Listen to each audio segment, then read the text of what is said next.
Boa noite, igreja. A paz do Senhor a todos, amém?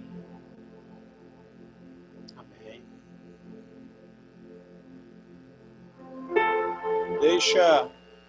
Me deixa convidar vocês a abram as suas Bíblias na segunda carta de Paulo à igreja de Coríntios, capítulo 1.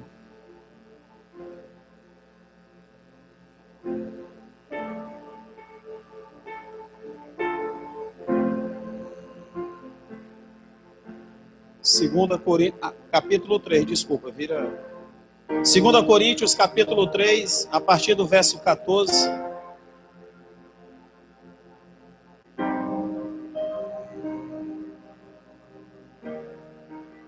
Capítulo 3, a partir do verso 14.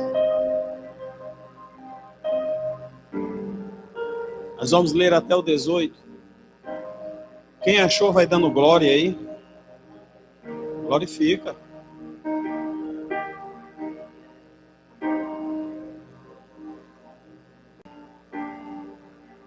Podemos ler? Diz assim a palavra de Deus, escrita na segunda carta de Paulo à igreja de Coríntios, no capítulo 3, versículo 14 até o 18, diz o seguinte: mas os seus sentidos foram endurecidos, porque até hoje o mesmo véu está por levantar na lição do Velho Testamento, o qual foi por Cristo abolido. E até hoje, quando é lido Moisés, o véu está posto sobre o coração deles. Mas, quando se converterem ao Senhor, então o véu se rasgará. Ora, o Senhor é Espírito, e onde está o Espírito do Senhor, aí há libertação. Mas todos nós com cara descoberta, refletindo como um espelho a glória do Senhor, somos transformados de glória em glória, na mesma imagem, como pelo Espírito do Senhor. Amém? Fecha os teus olhos, coloca a tua mão na Bíblia. Soberano Deus e eterno Pai, em nome de Jesus, ó Deus, te agradecemos por esse momento. Senhor, eu creio, ó Pai, que a tua igreja já orou, a tua igreja já te glorificou, a igreja já declarou o teu nome. Então, Deus, em nome de Jesus, agora nós nos calamos porque queremos te ouvir. Então, Deus, fala conosco, fala cada vida, cada coração, cada família aqui representada, cada um desses, ó Pai, do menor ao maior. Senhor, em nome de Jesus, ó Pai, fala, a tua igreja quer escutar. Fala, ó Pai, porque nós viemos, ó Pai, para te escutar. Em nome de Jesus, ó Pai, me usa como instrumento nas tuas mãos, que não venha ser o que o homem preparou, o que o homem estudou, mas que venha ser aquilo, ó Pai, que teu Santo Espírito está mandando para a igreja. Senhor, eu não me coloco aqui na posição de pregador, mas eu me coloco na posição de profeta do Senhor para a tua igreja. E a igreja que crê, diga amém. Amém? Pode sentar-se. Fica à vontade.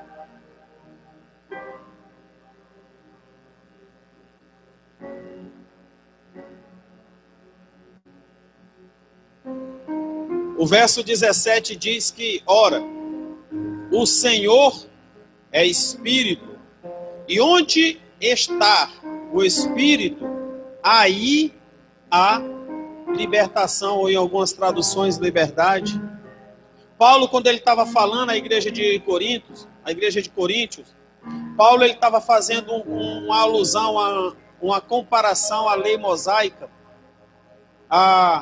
ao Pentateuco, os 5 primeiros livros da Bíblia, que são considerados livros da lei.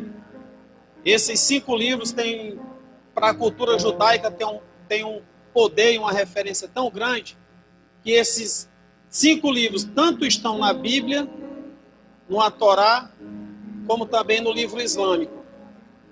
Eles aceitam como realmente é. Mas eu estou dizendo isso porque Paulo, como doutor da lei, como homem muito bem formado e muito bem informado, Paulo, quando ele está nessa discussão, quando ele está levando esse assunto para a igreja, ele faz uma comparação quando ele fala no verso 14, mas os seus sentidos foram endurecidos, porque até hoje o mesmo véu está por levantar. Aí ele explica, olha só, na lição do Velho Testamento. Ele diz Velho Testamento, ele está se referindo exclusivamente aos 5 primeiros livros da Bíblia, o qual foi por Cristo abolido. E até hoje, quando é lido Moisés, ele está se referindo aos livros que Moisés escreveu, o véu ainda está posto sobre o coração deles. Mas quando se converterem ao Senhor, então esse véu se rasgará. A palavra de Deus diz que quando Jesus ele diz a famosa frase, está consumado, o véu se rasgou de cima a baixo. Eu quero te dizer que esse véu era o véu que separava o santo dos santos do santo lugar, fazia aquela apartação do santo dos santos, aonde só o sumo sacerdote, pelo menos uma vez por ano, ele tinha autoridade para entrar. Historicamente falando, diz que as vestimentas do sumo sacerdote, quando ele ia se preparar para entrar nesse ambiente, que era onde a Shekinah de Deus estava, era onde a própria presença de Deus estava, dizia que a roupa tinha os sinos, tinha os badalos, que era para ele se movimentar e o povo lá fora escutar que ele está se mexendo. Porque se ele não se consagrasse, não entrasse santo, no santo dos santos, ele era fulminado só em pisar lá dentro. Ele morria. E a história conta que além desses sinos, ainda tinha que entrar com a corda amarrada no tornozelo. Que até porque se ele morresse, ninguém podia entrar para ir buscar o corpo, porque senão morria também. E quando não se ouvia mais os sinos, aí olhava um pro outro e dizia, esse aí papocou. Esse morreu. Pode puxar a corda. Os sinos eram uma referência para mostrar que ele ainda estava vivo, e a corda uma garantia para trazer ele de volta caso ele morresse. Agora Paulo, quando ele escreve, quando ele diz, quando se é lido Moisés, esse véu ainda permanece no coração do povo. Esse véu ainda não foi rasgado, porque justamente quando Cristo ele morreu, quando ele se entregou na realidade, esse véu foi rasgado de cima a baixo, mostrando que não há mais nada que, não há mais uma distância entre você e Deus. Não há mais distância nenhuma que separe você de Deus. Eu costumo dizer que a sua distância para Deus é um dobrar de joelhos. É um declinar de cabeça, é um fechar de olhos para orar. Essa é a tua distância hoje para Deus. Se você se sente longe, como tem gente que diz, pastor, eu estou afastado, eu me sinto tão longe de Deus, a primeira coisa que leva uma pessoa a se afastar de Deus é ele parar de orar. Começa por aí. Ele para de orar. Ele ainda vem à igreja, ele ainda lê pouco, mas orar ele já não ora mais. Pessoas que já passaram pela experiência de declínio, em alguma situação da sua vida deu aquela esfrieza, você vai concordar comigo, pastor, eu comecei deixando de orar. Ah, pastor, porque eu saio cedo demais, chego tarde demais, eu já acordo apressado, e quando já chego, estou mais quebrado ainda, cansado, por conta do dia a dia. E é essa falta de oração que te afasta dele, te afasta de Deus. E Paulo ele diz isso, que agora não tem mais nada que afaste. É necessário que vocês entendam que esse véu foi rasgado para que o Espírito possa ser derramado.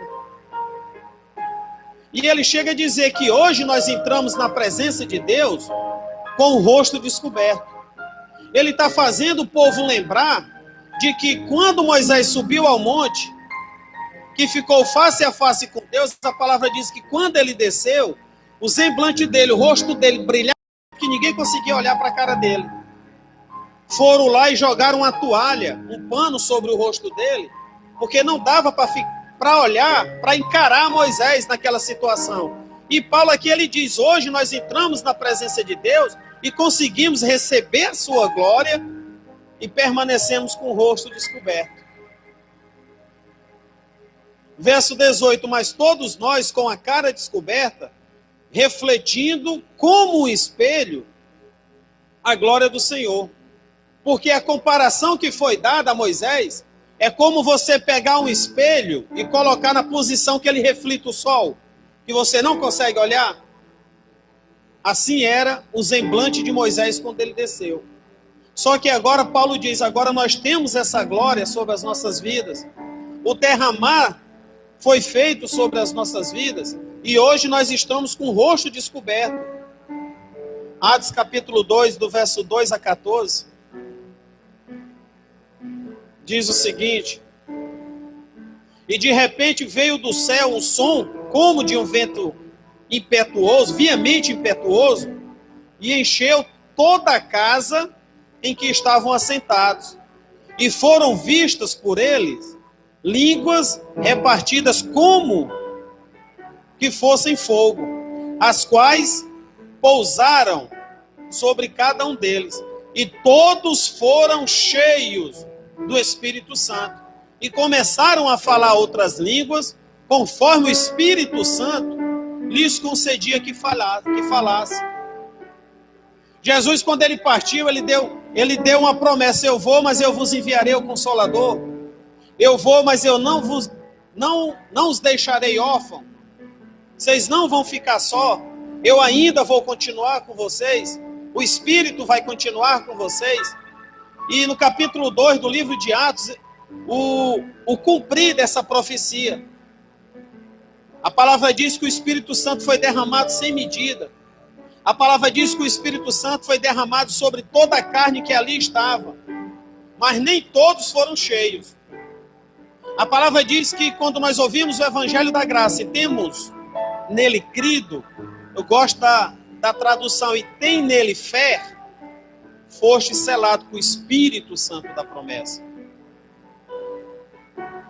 E depois desse derramar, depois desse preenchimento, desse derramar sem medida do Espírito Santo sobre a vida da igreja, sobre a vida de todos, era de forma tão tremenda que agora a igreja tem essa glória, agora você tem essa autoridade, agora você tem esse poder. A palavra diz que agora você tem poder para pisar em serpente, para se beber alguma coisa mortífera, mal nenhum vai te fazer. Você vai impor as mãos e vai curar enfermo. Você vai orar por pessoas cativas e vidas vão ser libertas. Porque agora não tem medida. Antes desse derramar, a gente nota no Antigo Testamento que o Espírito Santo ele era dado por medida. Ele era dado por medida. Aqueles que se colocavam mais em buscar, em se apresentar a Deus, Deus ia dando. Inclusive, quando Eliseu ele diz, eu quero porção dobrada do teu Espírito, ele teve que buscar muito mais do que o próprio Elias. Do que ele mesmo. Mas esse Espírito ele era dado sem medida. Pode-se dizer que praticamente só Sansão é que a gente identifica esse derramar do Espírito Santo na vida dele constante. Desde o momento que ele foi consagrado, ainda criança, quando ele fez o voto de Nazireu, não é nazareno, Nazireu. E o que era o voto de Nazireu? A mãe dele, os pais dele disseram que não podia passar navalha na cabeça, rosto, navalha nenhuma. É por isso que ele tinha o cabelo grande. A força dele não vinha do cabelo, a força dele vinha da obediência. Que ele tinha uma aliança que foi feita desde os pais e ele recebeu isso. Era obediência. Não podia passar navalha, não podia tocar em corpo morto, para passar longe. E não podia beber bebida forte, com álcool algum. Eram os 3 pontos que identificavam uma pessoa que tinha esse voto de Nazireu, a aliança de Nazireu na vida dele. Eu estou falando de Sansão, porque Sansão, ele constantemente ele era visto como um homem extremamente forte. E essa força era dada pelo Espírito Santo. E como ele era constantemente forte, aí a gente identifica que constantemente o Espírito Santo estava com ele. Quem está entendendo? É esse derramar que eu quero que entendam que traz libertação. Quando a gente fala de libertar cativos, quando a gente fala de libertação, é porque alguém está preso, alguém está cativo. E comumente, quando a gente fala em libertação, formata logo aquela noção de possessão, vai manifestar, mas a questão não é essa, é também. Até porque para um espírito imundo agir na vida de alguém, é porque o Espírito Santo não está encontrando espaço. Porque se ele não tiver espaço, outro espírito não tem como habitar na sua vida. Quanto mais você é cheio, mais dificulta, mais deixa de ter uma probabilidade de qualquer outro espírito querer habitar. E até porque alguém já está presente nessa casa que é o seu coração. E quando o Espírito Santo ele já está presente, não tem como, meu querido, de ter uma ação demoníaca na sua vida. Porque o Espírito Santo, ele não vai deixar margem para isso. Ele não vai dar condição alguma para que nenhum outro entre. E quando houve esse derramar já foi justamente para isso. Não só para te dar autoridade, não só para que você seja usado em dons, não só para que você seja um instrumento na mão de Deus, mas até porque para que isso aconteça, você tem que estar cada vez mais cheio. E quanto mais cheio, pior vai ser para Satanás conseguir agir na sua vida. Eu já vi principalmente obreiros, pastores, pessoas que têm uma função dentro da igreja e dizer, pastor, por que é que quando a gente começa uma consagração por alguma coisa, aí parece que desmantela tudo? Eu digo, lógico. Porque em você, propriamente dito, ele não tem ação nenhuma, porque o Espírito Santo está em você, diga amém. Ele habita em mim. Olha para a pessoa do lado, o Espírito Santo está em você. Ele habita em você. Então, logicamente que como você tem, como essa morada já tem um inquilino certo, que é o Espírito Santo, e outro nenhum consegue agir diretamente em você, ele vai agir ao derredor. É por isso que a palavra diz que Satanás ele está onde? Ao derredor, bramando como se fosse um leão. Por que como se fosse um leão? Porque a palavra identifica Jesus como o leão da tribo de Judá. E o que ele quer é se comparar àquele que a qual ele não consegue. Então é como se fosse um leão, mas ele não é um leão. E eu entendo que quando a palavra diz que ele brama, ele ruge, ele grita, ele rosna, Satanás, querendo parecer um leão, é porque ele quer te intimidar. Ele quer parecer uma coisa que ele não é. Nós tínhamos cachorro e ainda temos, mas eu lembro que eu conversei com um adestrador, um treinador, aí ele conversando comigo na época, ele disse, seu Rogério, o cachorro ele é um animal de matilha. Já vem de lobos e foram domesticados, mas é um animal de matilha. Constantemente ele testa para saber quem é que manda no grupo. Ele vai testar para ver quem é que manda na família. Você sabia que o cachorro sabe até quando é a mulher que manda dentro de casa? Ele disse desse jeito. Eu disse, é mesmo? Ele disse, então vou acabar com os cachorros lá em casa. Eu digo, então não entra mais cachorro lá em casa. Ele disse, eles conseguem identificar quem tem o poderio no meio do grupo. E quando ele sabe que quem é que tem o poder, ele vai testar. Você já notou que às vezes do nada seu cachorro rosna para você, você vai botar comida, ele rosna. Ou às vezes você dá um carão nele, ele rosna. Ele está ali testando. Se você não encarar, não bater o pé, pronto, a partir daquele dia você perdeu o moral com ele. E vai tentar ganhar de novo. E quando o cachorro é o macho, ele sabe quem é o macho, quem é a fêmea, ele sabe no cheiro. E normalmente, quando é o macho, você pode notar, ele gosta mais da mulher. Ele tem um relacionamento melhor com a mulher do que com o homem. Mas o que eu quero dizer é que Satanás ele não é diferente, ele tenta te intimidar. Ele sabe que não tem autoridade sobre a tua vida, ele sabe que não tem poder nenhum sobre você, mas em determinados momentos ele vai rosnar, ele vai gritar, ele vai tentar te intimidar. E esse adestrador, ele disse, no dia que ele latir e rosnar, se você correr, ele vai atrás de você. Ele viu que ali você não tem coragem. Ele viu que ali você não tem mais a autoridade que o cachorro pensava que tinha. E no dia que Satanás te intimidar e você retroceder, perdeu. Perdeu. Acho que foi o outro ministério que nós viemos. A gente estava num seminário justamente acerca de libertação. mas era um negócio mais pedagogo, era mais aula do que mesmo pregação, era data show, aquela história toda. E uma das ministrações que foi dada para mim, eu lembro que eu disse o seguinte: nós temos que entender, primeiramente, não mexa com nada sem você saber como é que está a sua vida.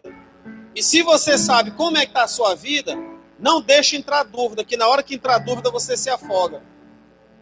Aí teve um dos obreiros que disse o seguinte: uma vez eu fui orar, camarada manifestou, o demônio olhou para mim, botou o dedo na minha cara e disse: eu sei o que é que você anda fazendo.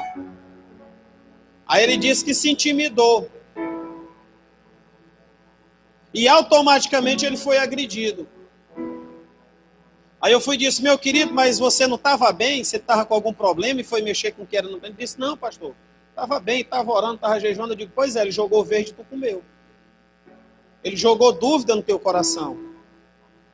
Porque isso aí eu já escutei tanto. Você não tem poder sobre mim. Eu digo: cala a boca, em nome de Jesus, e cai por terra. Ele cai. Ele quer jogar dúvida no seu coração e semear uma dúvida no coração da igreja. Porque na hora que ele disse: você não tem autoridade sobre mim, você recuou, todo mundo que estava olhando ficou: viu, o pastorzinho está com problema.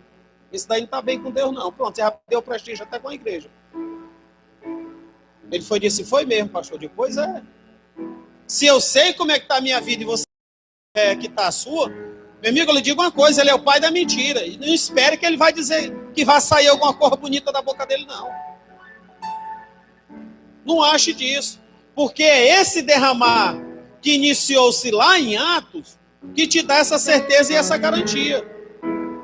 Essa garantia da glória de Deus descer sobre a sua vida e você poder andar de cara limpa sem precisar ter um véu, um pano nem nada. E essa glória, na realidade, ela é necessária que ela brilhe na vida de mais alguém e na vida dos outros. Agora, só que esse derramar, ele é sem medida. E como ele é sem medida, ele é para ser transbordante. Ele é para encher como um copo. Quando você se converte, você recebe o Espírito Santo. A tendência que você vai buscando, esse recipiente que é a sua vida, vai encher. Você vai buscando, você vai ganhando autoridade, você vai crescendo. Como a própria palavra diz: e crescia Jesus em estatura, conhecimento e na graça. É 3 coisas que nós precisamos entender que tem que ter crescimento. Em estatura, isso é normal. O ser humano vai crescer em estatura. Em conhecimento, você tem que meditar, tem que orar, tem que buscar, tem que ler. Para buscar o conhecimento. E a graça? A graça é joelho no chão e cara no pó. Agora, essa graça, esse Espírito, quando ele vai sendo derramado mais ainda, e você vai crescendo, ele vai transbordar. E quando ele transborda, meu amigo, não tem ninguém que lhe segure. Aí é aquele momento que você não se segura e fala em línguas. Aí é aquele momento que você não se segura e o papai do céu diz: vai lá naquele irmãozinho que está lá no canto e diz isso assim, assim para ele. Aí é aquele momento que você não se segura, vai lá naquele irmão, bota a mão e ora, e ele é curado. Aí é o momento que Deus te usa como instrumento, é quando você transborda. A gente pede para ser instrumento nas mãos de Deus, mas ninguém quer ser amolado. Você entendeu o que eu disse? Ninguém quer ser afiado. Ninguém quer ser um instrumento digno de ser uso por ele, que é o profissional. Eu estou usando esse termo profissional para que você entenda que quem é profissional aqui em alguma área, você não usa um instrumento que não preste. Tem alguém aqui que trabalha com cabelo, cabeleireiro? Tem? Pronto, achei uma. Você não vai cortar cabelo de ninguém com a tesoura cega, vai? Não vai, você vai estragar. Você não vai, você que é profissional, você tem que ter o quê? Eu quero ter os melhores instrumentos. É ou não é? Hein? Os meninos aqui que trabalham com lava-jato, você procura ter o melhor aspirador, o melhor jato, para que você tenha um serviço de qualidade. Eu não posso ser um mestre de obra se eu não tenho nem uma colher de pedreiro na minha bolsa. Eu lembro que uma vez eu chamei um camarada lá em casa, a casa que a gente estava construindo para morar, eu e a pastora. Na época só tínhamos o Nicolas. E a gente com esforço construindo. Aí a gente comprou umas portas bonitas, trabalhadas, e eu estava atrás de alguém para colocar essas portas no canto. Um carpinteiro. Aí teve um rapaz lá do bairro que disse, não, eu coloco. Eu disse, tu coloca a porta? Tu sabe colocar a porta? Sei. Foi, vai lá em casa, amanhã tá o horário, marquei com ele, vai lá. Ele chegou lá em casa com um facão. Sério. Eu disse, Wilson, você vai fazer o quê? Ele disse, eu vim colocar a sua porta. Eu disse, e esse facão?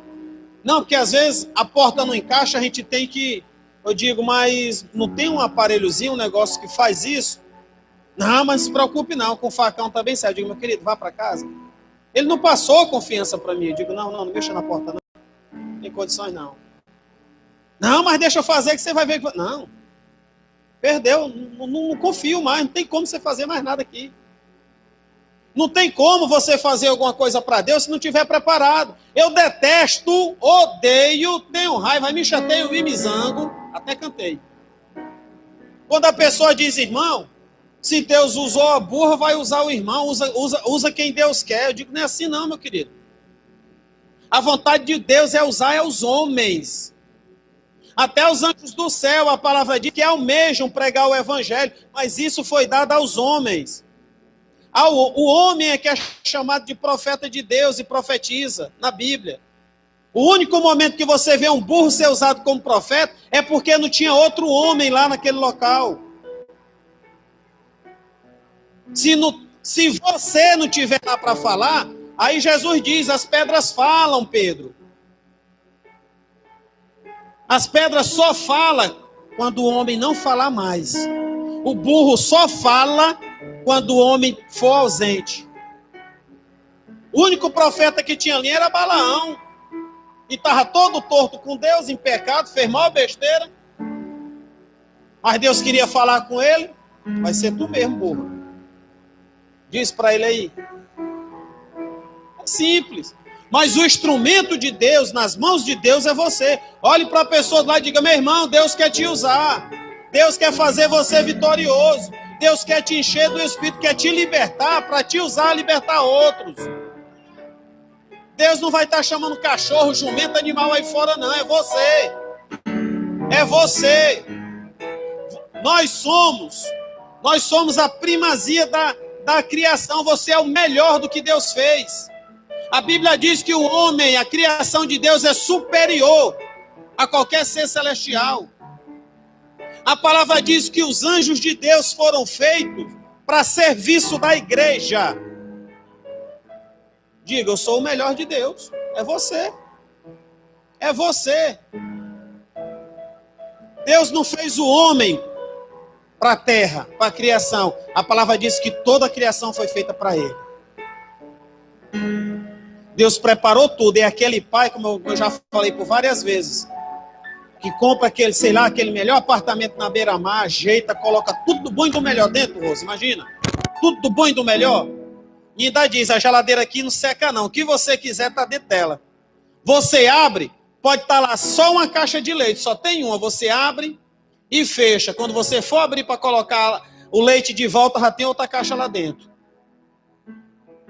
Deus disse, não vai faltar nada, tem tudo para você aqui, ó. Os animais estão sujeitos a você, até o nome é você que vai dar. Eu já poderia ter criado os animais, já definindo o nome, não poderia, Deus? Mas Deus deixou, foi para o homem. Meu querido, o que você quiser chamar esse bicho aí, você chama. Mas pai, ô bicho esquisito, bico de pato, parece um castor, tem hora que está na água, tem hora que está fora. Como é que eu vou chamar isso? Chama de ornitorrinco que está legal. Mas o nome foi dado, mas essa autoridade foi dada ao homem. Tudo que Deus fez para você. E é sobre você, sobre a gente, sobre a igreja, que a glória de Deus quer ser manifesta. É por isso que a palavra diz, nós somos imagem e semelhança de Deus. Agora, infelizmente, a palavra também diz, o homem corrompeu a imagem do Deus que é incorruptível. O homem foi lá e resolveu corromper. Mas é esse enchimento, quando começa a transbordar, que lá em Gálatas, capítulo 5, verso 22, diz o seguinte, 5:22, mas o fruto do Espírito é o amor, gozo, paz, longanimidade, benignidade, bondade, fé, mansidão e temperança. contra essas coisas não há julgo. Em algumas traduções, lei. Mas eu gosto da tradução mais antiga que coloca como julgo. Por que julgo? Porque julgo é algo que prende. E aqui também quem escreveu foi Paulo. E Paulo era considerado o apóstolo dos gentios. E o que ele mais pregava era a libertação. Era que o povo entendesse que era liberto. Era que o povo entendesse que o jugo da lei, que a lei era pesada, era algo extremamente incarregável, insuportável. É por isso que Jesus disse, meu querido, vamos trocar o fardo. Pega o meu, que é leve, suave, você nem vai sentir, eu levo o seu, que é pesado. O jugo da lei. E o que é jugo? Algo que prende. Mas todos esses frutos, a palavra diz o quê? Contra essas coisas não há cativo. Quanto mais eu sou cheio, e como, pastor? E qual é o termômetro que eu sei que eu estou sendo cheio do Espírito Santo? Quando você começa a frutificar isso aqui. Toda árvore tem que dar bons frutos. Toda árvore, e se essa árvore que é o Espírito tem crescido em você, tem que gerar esses frutos. E a tendência que eu vou alcançando esses frutos, uns para alguns é mais fácil, uns para outros se torna mais difícil, mas Deus dá. Deus te dá esse crescimento e te dá essa condição. E quanto mais esses frutos vão aflorando, mais você vai sendo liberto. Porque a lei não consegue te prender. A lei não consegue exercer um peso em você. Por quê? Porque aonde o inimigo mais tenta crente é na lei. É na lei. Foi o que fez com Jesus? Foi lei. Não está escrito? Um rápido e direto e contundente debate teológico. Jesus e Satanás. A palavra diz que Jesus, tendo orado e jejuado 30 dias, teve fome. O interessante é que o texto diz, teve fome. Aí Satanás vai e entra no assunto. Transforma essas pedras em pão. Meu querido, Satanás já estava há 30 dias ao derredor de Jesus, só esperando. Estava há 30 dias esperando uma brecha que ele achasse que dava para investir. Você imagina, 30 dias, ali pertinho, acompanhando. A palavra diz que quando ele teve fome, Satanás diz, agora eu vou mexer na carne. A matéria dele está com fome, então eu vou investir. Eu vou aplicar aqui um 7-1 para ver se ele cai. Imagine você tendo uma fome. Não é aquela fominha que você sabe que ligeirinho você já come, já resolveu. É uma fome de quem está com 30 dias que não come. Aí Satanás chega e diz, tu tem poder, transforma as pedras em pão e come. Vai morrer de fome? Não só de pão vive o homem, e sim de toda a palavra que sai da boca do Pai. Não é do pão material. O texto quando diz, e Jesus teve fome, é fisiológico. É a barriga mesmo que roncou. É a barriga que foi batizada em línguas, manda aqui para dentro. Já viu a barriga quando ela é batizada em línguas? Pois ali foi. Mas só que a resposta de Jesus é, a minha preocupação não é com o meu físico, é com o meu espiritual. Paulo, quando ele diz, quando eu estou fraco, aí é que eu estou forte, é uma situação. O texto que antecede esse versículo diz que ele estava saindo também de um período de consagração, de um período de busca, estava quebrado fisicamente. Mas só que quando a carne ela consegue ser quebrada, o teu espiritual vai lá para cima. Eu gosto de dizer que é uma balança, a carne desce, o outro lado sobe. É por isso que quando a pessoa diz, pastor, eu pequei porque a carne é fraca. Não, a carne é forte, que ela ganhou. E quando a carne, quando o espírito desce, quando você não tem uma espiritualidade madura, a tua carne vai estar lá em cima. E essa carne aflorada, ela só vai gerar frutos da carne. E quais são os frutos da carne? Concupiscência, prostituição, lascívia. E coisas semelhantes a essa. Os frutos do Espírito estão aqui, mas também tem os frutos da carne. Tem ou não tem? Então tem que entender qual é o fruto que essa árvore, que é você, está gerando. O Espírito, ele gera uma liberdade para você. Uma libertação onde entidade nenhuma tem autoridade sobre você. Porque você está gerando esses frutos. E são frutos que vai te dar essa libertação. Tiago capítulo 4, verso 5. Um dos versículos que eu acho mais romântico e lindo da palavra de Deus para a vida do homem. Diz que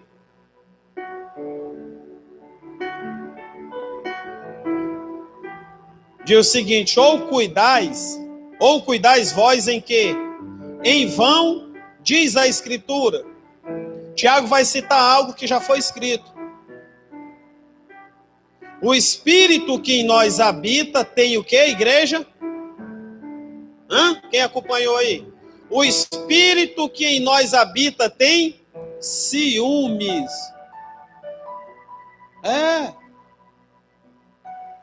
O Espírito Santo que habita em você não aceita outro espírito na jogada. Ele quer você só para ele. Diga amém. Ele não aceita dividir. Quem sente ciúmes? É alguém que ama tanto que se sente o quê? Traído, ameaçado, inseguro. E esse sentimento de ciúme, o Espírito Santo não quer sentir, ele quer só você para ele. É só você e ele, é só ele e você. A palavra diz, por várias vezes, a palavra diz, esse povo se prostitui com outros deuses. Olha só o termo. Se prostitui, se corrompe com outros deuses. Deus, ele tem ciúme. Ele não aceita um negócio desse. A palavra, o termo é esse mesmo, pastor. O termo é esse. Se prostitui com outros deuses. E quando Tiago diz, e vós não já está escrito que o Espírito Santo que habita em vós é o Espírito que já está habitando em você. É o Espírito, depois que ele recebe você como casa, como morada, como casa perfeita, e como toda casa, imagine o Espírito Santo, quando ele me recebeu, quando ele disse, eu vou morar nesse rapaz. Mas como toda casa, ou como qualquer apartamento, ou qualquer alojamento que você adquire, ou que você passe a morar, o que é que você faz? Você vai limpar, você quer deixar do jeito que você quer deixar aconchegante, você quer botar o móvel que você quer, o quadro que você quer, é ou não é? Você quer deixar do jeito que você quer, que ele quer. É por isso que eu digo, meu irmão, venha para a casa de Deus do jeito que tiver, não interessa como é que você está, mas venha. Agora não queira ficar do jeito que você quer, você tem que ficar do jeito que ele quer. Recentemente uma pastora já foi processada, não sei como é que está, eu só vi a matéria, porque falou sobre o homossexualismo e o movimento LGBT caiu em cima. Eu disse, ela é só a primeira.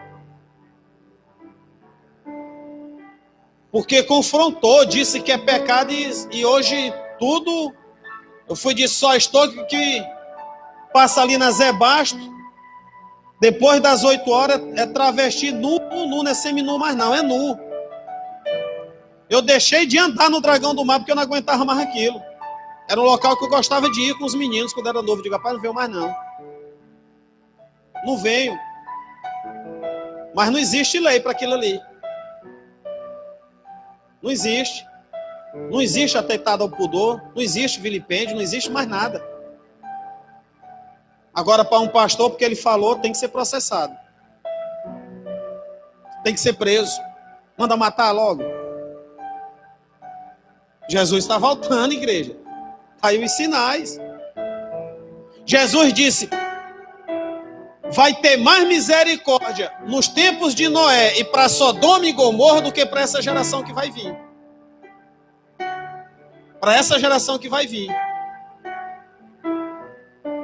A corrupção nos tempos de Noé era uma corrupção meio que genética. Estava gerando-se uma raça que não era para ser gerada. E o pecado também aflorando. Genética, no período de Noé, era o principal. Leia que você vai entender. Ou então entra no Instagram da gente, ou então no meu, pastor Rogério Ângelo, e faz o pedido do estudo que a gente prepara. Que aí é um negócio mais delicado. E no período de Sodoma e Gomorra, a corrupção era sexual. Era sexual. É por isso que hoje, um dos termos dado para sexo coletivo é sodomia. Que vem de Sodoma. Ao ponto dos homens quererem fazer sexo com anjo. E sabiam que era anjo já. Já sabiam. Ao ponto de Ló dizer, pelo amor de Deus, fique com as minhas filhas virgens, mas não mexa com esses homens. Não, ninguém quer ela não, a gente quer eles. Mulher aqui já tem, isso aqui é que é diferente, ainda não tinha visto ainda. Desse jeito. Vamos provar isso aqui que a gente não conhece ainda? Não, menina aqui já tem demais aqui. E hoje como é que tá? Tá pior, né? Tá pior. E genético também, hoje troca sexo, faz não sei o quê, bota onde não tem, tira quem tem. Então já misturou, foi as coisas. Já está do jeito de Noé e está do jeito de Sodoma e Gomorra. Pior. Como que esse espírito não pode ter ciúme? Como que o espírito pode habitar se não for do jeito que ele quer? Hoje só o que tem é crente fazendo justamente o contrário. É querer vir para a igreja e querer ficar do jeito que quer. Eu vi nesses dias uma frase que eu estou tomando para mim, eu digo é verdade. Enquanto o seu pastor é seu amigo, tá tudo legal. Mas no dia que o seu pastor decidir ser seu pastor, você se chateia com ele. Eu ouvi nesses dias, num grupo de pastores. Enquanto o pastor é amigo, ele é beleza, é legal. Ô pastor, gente fina, é massa o pastor da gente, ó. Mas no dia que ele resolver ser o teu pastor, você acha que ele está se metendo na sua vida. O pastor está vindo até bem, agora já está falando besteira, ele diz desse jeito. Então não dá, ele sente ciúmes, ele quer habitar, ele quer transformar, ele quer mudar. E não existe conversão sem transformação. E não existe transformação que não chegue numa libertação. Que a palavra diz, por conta do pecado entrou a morte, por conta da morte, por conta do pecado entrou a morte. Agora ele diz, eu vim para que tenha vida, e é vida em abundância. E se eu libertar, verdadeiramente está liberto. É uma coisa consequente à outra. Não é só levantar a mão, tem que ter um crescimento. Tem que amadurecer. Tem que olhar para você mesmo e dizer, poxa, o que é que eu estou fazendo para Deus? O que é que eu poderia estar fazendo mais para Deus? Porque quanto mais eu me coloco para Deus e me apresento para Deus e digo, Senhor, me usa, mais Ele vai ter que trabalhar em mim. E quanto mais Ele trabalhar, mais Ele vai me libertar. Ele vai me dar artifícios e condições para que eu chegue nesse enchimento do Espírito Santo. Porque se eu me contentar só com o que eu tenho, você não vai passar disso daí. Você está entendendo? Não passa. Não passa. Deus, ele não faz acepção, mas ele quer ouvir da sua boca e da minha o que é que eu quero. Eu já falei por várias vezes, Elias, quando olhou para Eliseu, disse, Eliseu, eu já vou ser arrebatado, eu já vou embora, me diz logo o que é que tu quer. Deus, quando se apresentou a Salomão, disse, Salomão, me diz o que é que tu quer. E Deus está te dizendo nessa noite, igreja, o que é que você quer. Tem que abrir a boca, tem que falar, tem que levantar a mão e dizer, pai, eu quero é isso. Não se contente com pouco, não. Com Deus não tem negócio de mais ou menos, é mais. Nós vimos ontem, a vontade do culto ontem de promessas foi o quê? A vontade de Deus é o quê? Quem estava aqui ontem? Sim, sim. É sim, a vontade dele é o melhor, é sim. E a palavra ainda diz, e nele não há não, olha só. Mas por que é que às vezes eu levo não?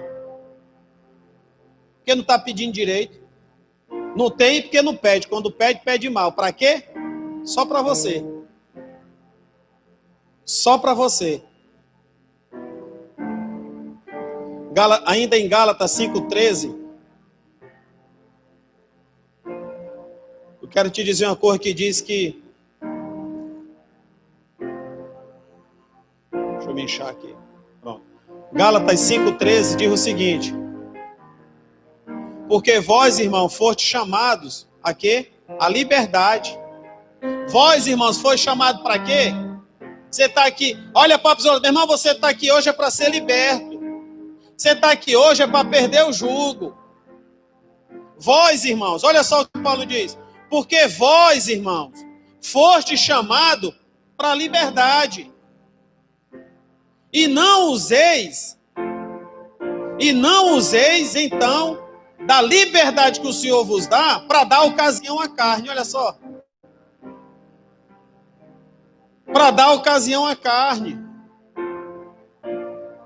Mas servi-vos uns aos outros pelo amor. Você foi chamado para a liberdade. Mas não dê ocasião à carne. Porque não tem como eu ser liberto e dar ocasião à carne. Não tem como eu ser santo e eu ainda permanecer com práticas que condiz a uma pessoa que não é santa. A melhor coisa do mundo que eu acho é alguém me identificar como crente sem precisar estar com a Bíblia debaixo do braço.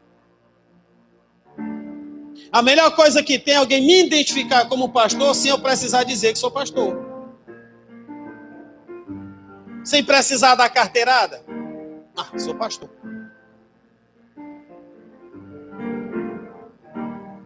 Não tem nada melhor do que a glória de Deus transparecer na tua vida e quem está do lado vê.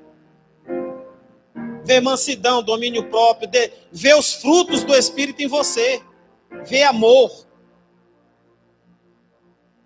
Que é uma das coisas que mais está faltando agora na humanidade, está sendo amor.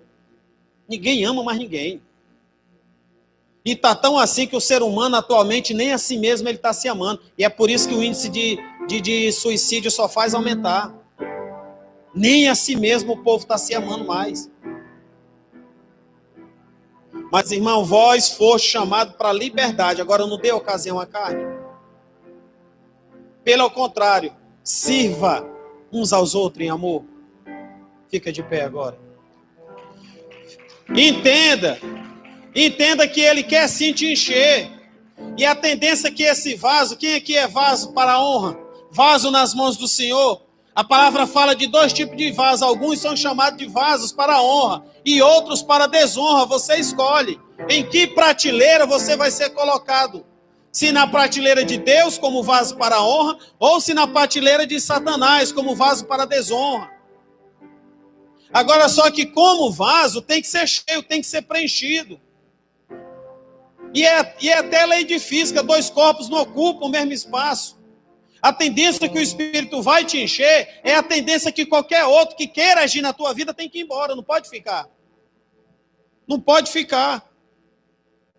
Não pode ficar, porque o Espírito Santo, ele quer libertar você. É ele que liberta, porque ele quer preencher. E essa libertação é a faxina de Deus na tua vida. É ele ajeitando aquilo que ele separou e escolheu para morar. Eu já ouvi muito irmão dizer, meu pastor, quando eu chegar no céu, tem tanta dúvida que eu tenho para tirar. Eu quero conversar com Abraão, com Isaac, com Jacó. Quero perguntar para Moisés qual foi o sentimento. Eu ouvi um irmão uma vez dizer isso. Como foi ver o mar abrir? Eu disse, mas tu já imaginou que vão perguntar também alguma coisa para ti? Você já imaginou Moisés chegar para você e dizer, chamar você pelo nome, dizer, Rogério, como é o Espírito Santo morando em você? Sempre. Eu nunca senti isso. Como é ter sem medida o Espírito Santo dentro de você? Morando, habitando, conversando com você 24 horas. Eu lhe garanto que vão chegar lá e vão lhe perguntar isso também, porque esse sentimento nenhum deles tiveram. Fecha os teus olhos.